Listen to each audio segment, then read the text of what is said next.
ఎన్నిసార్లు ప్రయత్నం చేశావు? ఒక్కసారి.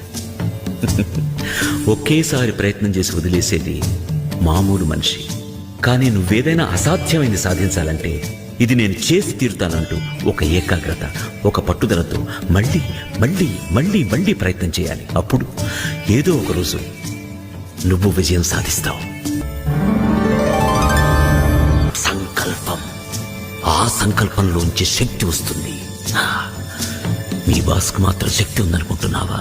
లేదో, రామభక్తిలోంచి ఆ శక్తి వచ్చింది. నువ్వు కూడా తప్పుని ఎదిరించాలని సంకల్పించుకో. ఆ సంకల్పమే మహాశక్తిగా మారుతుంది. నీలో ఉన్న సర్వశక్తుల్ని నీ సంకల్పం మీద లగ్నం చెయ్యి. వాళ్ల ప్రయత్నాల్ని భగ్నం చెయ్యి. చెడుని దగ్ధం చెయ్యి. నీ భక్తిని శక్తిగా మార్చుకో. బ్రహ్మచర్యమే గొప్పదనుకుంటే ఆ దేవుడు ఆడవాళ్ళని ఎందుకు సృష్టిస్తాడు? ఎక్కడ చూసినా మగవాళ్ళమే ఉండేవాళ్ళం కదా. పునరపి జననం పునరపి మరణం. జననం నుండి మరణం వరకు అన్నీ దేవుడు పెట్టిన ధర్మాలు. జననమే లేకపోతే మరణం ఎలా వస్తుంది? అందుకోసమే ఆ దేవుడు సంసారం అనే బంధాన్ని పెట్టాడు. ఆ సంసార బంధంలో దేవుడి ధర్మాన్ని కాపాడటమే మనిషి కర్తవ్యం. అలాంటప్పుడు మనిషిగా నీ కర్తవ్యాన్ని చేయాలా వద్దా? చేయాలి.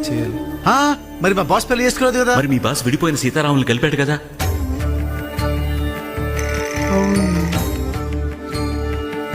భగవంతుడికి ఒక భక్తుడి ఎంత ముఖ్యమో ఆ భక్తుడికి తోడు అంత ముఖ్యం.